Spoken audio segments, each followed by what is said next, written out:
আজকের গল্প লাবণ্যের সংসার। লিখেছেন নবনীতা বোস দাস। বরদাকান্তকে জব্দ করবার জন্য লাবণ্যপ্রভা স্তব্ধ হলেন। সারা জীবন অমানবিক অসহিষ্ণুতা সহ্য করেছেন, এবার স্তব্ধ হলেন, সমাহিত হলেন, সংসারে থেকে সন্ন্যাসী হলেন। পদ্মপাতার উপর জলের মতো কিছুই গায়ে লাগান না। বরদাকান্তের বেহিসাবি জীবন, তাকে সংসারে বেঁধে রাখতে, তাকে নীতিবোধ মূল্যবোধ শেখাতে শেখাতে লাবণ্যকে সারা জীবন ঝমঝমিয়ে বাঁচতে হয়েছে। ভালো কথা, উপকারের কথা বলতে গেলেই বরদাকান্ত তারস্বরে চিৎকার করেছেন। বাড়িতে কাক চিল বসবার জো ছিল না। ছেলে মেয়েদের কাছে বাবার সম্মান রাখবার জন্য অক্লান্ত চেষ্টা করে গেছেন।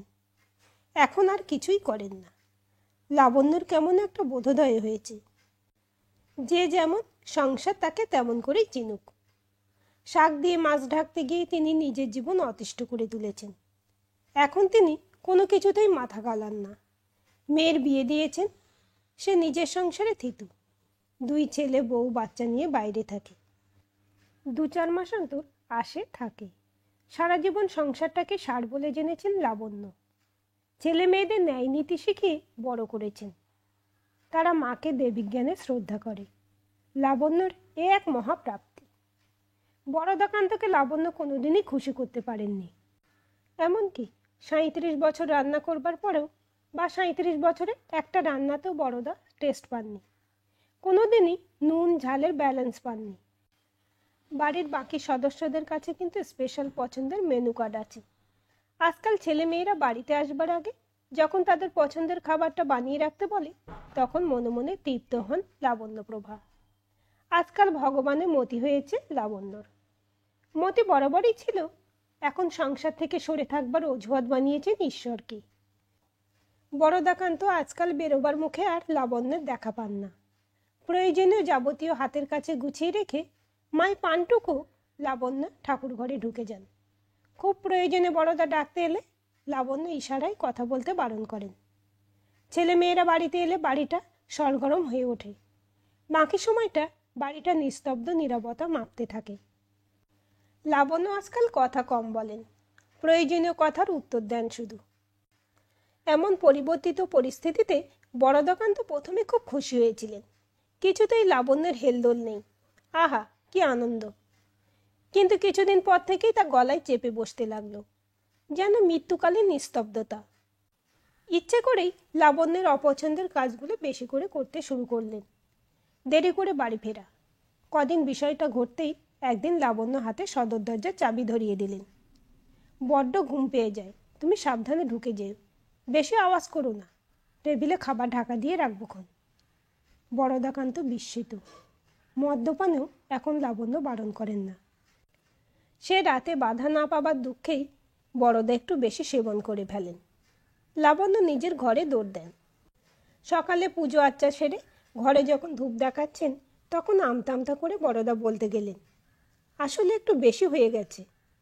লাবণ্য ভক্তি ভরে করজোড়ে শ্রীকৃষ্ণের ক্যালেন্ডারে প্রণাম করেন। তা এখন শরীর ভালো তো? বরদাকান্ত হতবাক হয়ে যান। লাবণ্যের মুখের রেখায় কোনো বদল নেই। মনোভাবটা পরের ছেলে পরমানন্দ, যত ভোগে যায় তত আনন্দ। বরদাকান্তের আজকাল মৃত্যু সম মনোকষ্ট।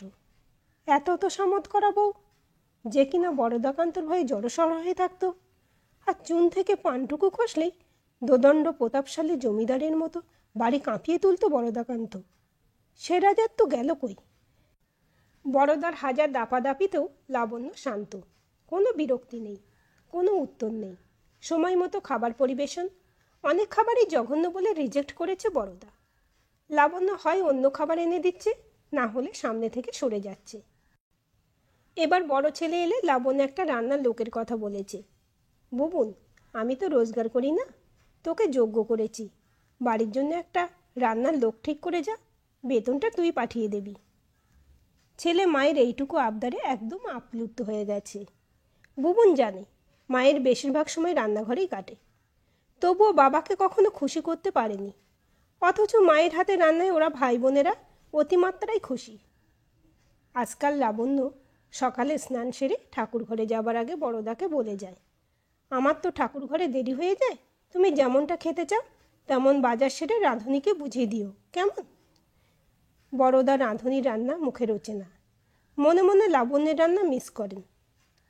একটা সময় ছিল যখন লাবণ্য বাচ্চাদের স্কুল ছুটির সময় বাপের বাড়ি, বোনেদের বিয়ের পরে বোনেদের বাড়ি বা পাহাড় সমুদ্র যেতে চাইতো, কিন্তু বড়দা কখনো যেতে চাইতো না, উল্টে বিরক্ত হতো। কোনো অগ্রাহ্য করার মতো অজুহাত না পেলে যেতে বাধ্য হলে তাদের আপ্যায়নের ত্রুটি নিয়ে লাবণ্যকে কোণঠাসা করে রাখত। আজকালকার অবসর জীবনে এবং অবশ্যই লাবণ্যের এই পরিবর্তিত স্বভাব পরিবর্তন করবার উপলক্ষে কোথাও যেতে চাইলে লাবণ্যের সময় হয় না। দীর্ঘ উপেক্ষা সহ্য করতে করতেই এবার বড়দা বুঝতে পারছে কতটা অন্যায় সে করেছে লাবণ্যের প্রতি। লাবণ্যের ছোট বোন সুবর্ণার 25তম বিবাহ বার্ষিকীতে আত্মীয় পরিজন সবার নিমন্ত্রণ হলো। ছেলে মেয়েদের ফোন করে লাবণ্য জানিয়ে দিল, তোমরা কেউ অন্তত সেখানে উপস্থিত থেকো আমার পরিবার থেকে, উপযুক্ত উপহার সহ, আমার ভালো লাগবে। আজ যখন বাইরের দুনিয়াটা ছোট হতে হতে একটা গণ্ডিতে আবদ্ধ হয়ে পড়েছে, নিত্য সঙ্গীরা যখন যে যার সংসারে মনোযোগী হয়ে পড়েছে, তখন বড়দার ঘরের দিকে দৃষ্টি ফিরেছে। কিন্তু এখন সেখানে অপার শূন্যতা। এ বাড়িতে আজকাল বাসনপত্র পড়ে যাওয়ার আওয়াজও হয় না।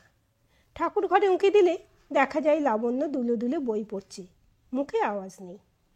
সুবর্ণার বিবাহবার্ষিকীতে লাবণ্য গেল না। সুবর্ণা আর ওর বর সঞ্জয় জোড়াজুড়ি করাতে বরদাকান্ত গেল। যাবার দিনও লাবণ্যকে সাথে যেতে বলল বড়দা। গেলে কি এমন মহাভারত অশুদ্ধ হতো শুনি? না গেলেই বা কি এমন ক্ষতি হবে? লাবণ্য জানে ছোট বোনটার অনেক দুঃসময় গেছে, কিন্তু কোনোদিনও পাশে গিয়ে দাঁড়াতে পারেনি। আজ ওদের সুখের দিন, অনেক লোক পাশে আছে, কিন্তু সেসব দিনে একমাত্র মাতৃসম লাবণ্যকেই আশা করত সুবর্ণা। সে সময় ঘরে ঘরে এমন ফোন ছিল না। বুথে গিয়ে পাড়ার দোকানে সাবুকে ডেকে নিয়ে কথা বলতো। চেনা লোকের হাতে কানের দুল বোনের কাছে পাঠিয়ে বলতো, বেচে দিস বোন। আজ লাবণ্যর মনে স্বস্তি, বোন ভালো আছে, তাই ছুটে যাবার ব্যাকুলতা নেই। সেদিন ছিল আঁচল দিয়ে চোখের জল মোছাবার প্রয়োজন। বরদাকান্ত গেলেন বিয়ের মতো আতিশয্য বিবাহবার্ষিকী পালন দেখতে। সব আত্মীয় চলে গেলেও সুবর্ণা জামাইবাবুকে ফিরতে দিল না। কটা দিন থেকে যান না, এখন তো আর কাজের বালাই নেই। বরদাকান্ত থাকলেন, দুজনের জীবনযুদ্ধে সামিল হননি, কিন্তু যুদ্ধজয় কী শক্তিতে করতে পেরেছে তা অনুভব করলেন। অত ভিড়ের বাড়িতেও কী করে স্বাচ্ছন্দ্যের খেয়াল রাখতে হয়, কী করে কাছে থাকা যায়, পাশে থাকা যায়, সংসার উদযাপন করা যায়, সবটা দেখলেন। 23 বছরের মেয়ে সবে ডাক্তারি পাশ করেছে, তার পছন্দের পাত্রটি বাবা মাকে সঙ্গী করে অনুষ্ঠানে এসেছিল। ওদের বিয়ের অ্যানাউন্সমেন্টও হলো। সব মিলিয়ে জমজমাট খুশির দিন। কটা দিন ওদের সাথে বেশ কাটালেন। সুবর্ণা তার দিদির কথা জামাইবাবুর সামনে কমই তুলল। জামাইবাবুর প্রতি অনেক অভিমান জমে আছে মনের গভীরে। সকাল হলেই সঞ্জয় বাজার নিয়ে এসে হাঁকডাক করে, সাবু ছোলা দিয়ে কচু শাক করো, মাছের মাথাটা লাউতে দাও। আহা, তোমার হাতে পেঁপের চাটনি, একদম টাটকা পাবদা মাছ দেখো, ওই যে কালো জিরে দিয়ে করো না। সুবর্ণা হাসছে, আচ্ছা আচ্ছা, সব হবে। তুমি পাবদা মাছ ভালো রাঁধো, পেঁপের চাটনি, নিজের পছন্দের কত তালিকা। এতদিনের সাথে চলার আনন্দ এসব। বড়দা কোনোদিনও সঞ্জয়ের মতো করে বলতে পারেনি। রাঁধতে রাঁধতে গরম খাবার যখন বেড়ে দিত গনগনে, তাতে লাবণ্যের মুখ কান লাল হয়ে থাকতো, ঘামে তেল তেলে মুখে চেয়ে থাকতো। বড়দা তখন নির্বিঘ্নে বলতে পারত, সারাদিন যে রান্নাঘরে কি করো, একটা রান্নাও যদি মুখে দেবার মতো হতো। সেই খাবারই কিছুক্ষণ বাদে ছেলে মেয়েরা যখন চেটেপুটে খেত, তখন লাবণ্যের চোখে জল আসতো। আসলে নিজেরও তো একটা জিহ্বা আছে, তাতেও স্বাদ পেত। জানতো দিনকে দিন নিজের রান্নায় অতুলনীয় হয়ে উঠছে। আসলে বড়দার কাছে যে লাবণ্যের কোনো কদর নেই, সেটাই মর্মে মর্মে বুঝে গিয়ে বড়দাকান্তকে দয়া করতে শুরু করেছিল লাবণ্য। একসময় নিজের মূল্যায় নিজে করে বড়দাকে করুণা করত, যে কতটা অভাগা হলে এমন সোনার টুকরো ছেলে মেয়ে আর স্ত্রীর মূল্য বোঝে না। আসলে ভগবান দুহাত ভরে দিয়েও রিক্ত রেখেছেন, আফসোসে রেখেছেন। সঞ্জয়কে মেয়ে শাসন করছে কোমরে হাত দিয়ে, বাপি আবার মিষ্টি দই। আরে আমি খাবো না, তুই ভালোবাসিস, এত ভালো দই পেলাম না এনে পারি। বাপি তুমি কিন্তু জানো তোমার সুগার ধরা পড়ার পর আমি মা মিষ্টি দই খাওয়া ছেড়ে দিয়েছি। সংসারে কত রকম খুনসুটি, স্বামী স্ত্রীর কত রকম মান অভিমান, সন্তানের কত রকম দাবি, সব সারা জীবন উপেক্ষা করেছেন বরদাকান্ত। তবু ছেলে মেয়েদের ওনার উপর কোনো অভিযোগ নেই, কারণ লাবণ্য সব পূরণ করেছে। এত কিছুর পরও বাবাকে সম্মান করতে শিখিয়েছে। ছেলে মেয়েদের এটাই শিখিয়েছে, সবাই তো সমান হয় না, উনি ওরকম। এখন যখন ছেলে মেয়েরা আসে, বাবার শরীরের খবর নেয়, পায়ে হাত দিয়ে প্রণাম করে, ব্যাস, তারপরে সব মায়ের সাথে জুড়ে যায়। যত মনের কথা, প্রাণের আলাপ, যত আবদার, খুনসুটি। তখন লাবণ্য হাসে, ছেলে মেয়েদের বকে, কত কথা বলে, বাড়িটা প্রাণ ফিরে পায়। আর ওদের বেড়ে ওঠার বয়সগুলিতে ছেলে মেয়েদের ওইসব হুটোপুটি, রান্নাঘর থেকে লাবণ্যের চিৎকার, বুবুন স্নানে যা, সব বিরক্ত লাগতো। ঘরে মোটে থাকতে ইচ্ছে করতো না। সংসার খরচটুকুই দায় ছিল, লাবণ্যের হাতে ধরিয়ে দিত, ব্যাস, দায়মুক্ত। একা একটা ছেলে মেয়ের হায়ার স্টাডির টাকা পয়সা বরদাকান্ত থেকে আদায় করতে লাবণ্য প্রায় জানবাজি রাখত। বড়দা কিছুতেই রাজি হতো না। সাধারণ স্কুল কলেজে পড়ে কি কেউ মানুষ হয় না, চাকরি বাকরি পায় না? অথচ বরদাকান্তের কখনো টাকা পয়সার অভাব ছিল না। লাবণ্য আগে ছেলে মেয়েকে কথা দিত, হ্যাঁ পড়বি, তারপর সে কথা রাখার লড়াই চালাতো বড়দার সাথে। 3টে ছেলে মেয়েই এখন ভালো চাকরি করে, তাদের জীবনসঙ্গী বাছাই নিয়েও লড়ে গেছে বড়দার সাথে। চাকরিজীবী বউতে খুব আপত্তি ছিল বড়দার। লাবণ্য মানেনি, যুদ্ধ করেছে, ওদের বাঁচতে দাও, পছন্দের জীবনসঙ্গী নিয়ে। নিজের জন্য কখনো কিছু চায়নি, হাজার অপমানেও যুদ্ধ থামায়নি। বড়দাকে অনেক শিখিয়েছে, অনেক বুঝিয়েছে, বড়দা বোঝেনি, শেখেনি, নিজের মতো করে নিজের জন্য বেঁচেছে। একটা মানুষকে যে বিয়ে করে ঘরে নিয়ে এসেছে, তারও যে একটা জীবন আছে, ইচ্ছে অনিচ্ছে আছে, শখ আহ্লাদ আছে, তা কোনোদিনও চিন্তা করেনি। সেসব মানবিক দিকগুলো কখনো ভেবে দেখেনি।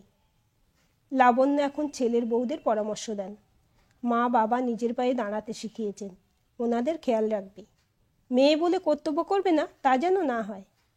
ছেলেদের শাসন করেন, কিভাবে সহধর্মিণীকে মর্যাদা দিতে হয়, বন্ধু হতে হয়। বরদাকান্তর মানসিকতার সাথে ওদের জীবন দর্শনের সমতা নেই, কিন্তু মানতেই হবে, বউদের ছেলেরা যথেষ্ট মান্যতা দেয়, ভালোবাসে, মায়ের কথা মতো ভালো রাখতে চায়। ওদের সম্পর্কগুলো একপাক্ষিক নয়।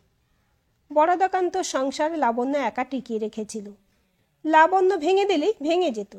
বরদাকান্তের মধ্যে সংসার করার উৎসাহ বা ভাঙার অনিচ্ছে কোনোটাই জোরালো ছিল না। একটা খাওয়া থাকা নিশ্চিন্ত আশ্রয়ই মনে হতো, আজকালকার পেইং গেস্টের মতো আর কি। কিন্তু সংসারটা লাবণ্যের ছিল, শখে যত্নে আদরে প্রাণপণে সংসার করেছে। প্রতিটা কোণে কোণে যত্নের ছোঁয়া, সমস্ত স্মৃতির যত্ন সংরক্ষণ, সবটা। আজকাল অন্যরকম, যত্নের অভাব আজও নেই, তবে প্রাণহীন।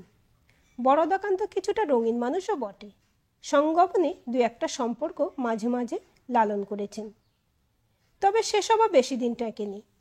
সেসব ক্ষেত্রে কিছু কিছু প্রেম আলাপও জুড়েছেন, তবে নতুন বিয়ের পর বা বিয়ে যখন পুরনো, তখনও কোনো সময় লাবণ্যকে ভালোবাসার কথা বলেননি। কিন্তু লাবণ্য ভালোবাসত। জীবনে প্রথম এবং শেষ পুরুষ হিসেবে সমস্ত ভালোবাসা, শুভকামনা সবটা বরদাকান্তকে ঘিরেই ছিল। বরদাকান্ত সবটা প্রাপ্য এবং অধিকার বলেই গ্রহণ করেছে, বিনিময়ে খাওয়া পড়ার কষ্ট রাখেনি, আবার দুঃখ কিসের। আজ সুবর্ণার বাড়ি থেকে ফিরবার পথে অন্তঃকরণে স্বীকার করছেন, দুঃখ দিয়েছেন, মানুষ জ্ঞান করেননি, জীবনটাকেই যাপন করতে দেননি। কিন্তু মনে হয় যেন তিনি লাবণ্যকেই ভালোবাসেন। এতটা পাওয়ার তিনি যোগ্যই নন, কিন্তু পেয়ে এতটাই নিশ্চিন্ত ছিলেন যে হারানোর ভয়টাই পাননি। কিন্তু এখন পাচ্ছেন। ভাবছেন ঠিক কী করলে একটা সুস্থ স্বাভাবিক জীবনে লাবণ্যকে ফেরানো যায়। লাবণ্যের মধ্যে থেকে আসলে মানুষ লাবণ্যটাই হারিয়ে গেছে, তাকে ফেরানো মুশকিল। একটা যন্ত্র হয়ে উঠেছিলেন, যন্ত্রের কাজ শেষ, এখন ঘরের খাট আলমারি যেমন অবস্থান করে, লাবণ্য অবস্থান করে। বরদাকান্ত কিছুটা চেষ্টায় রইল, কিন্তু লাবণ্যের বহিরাবরণ ভাঙতেই পারল না।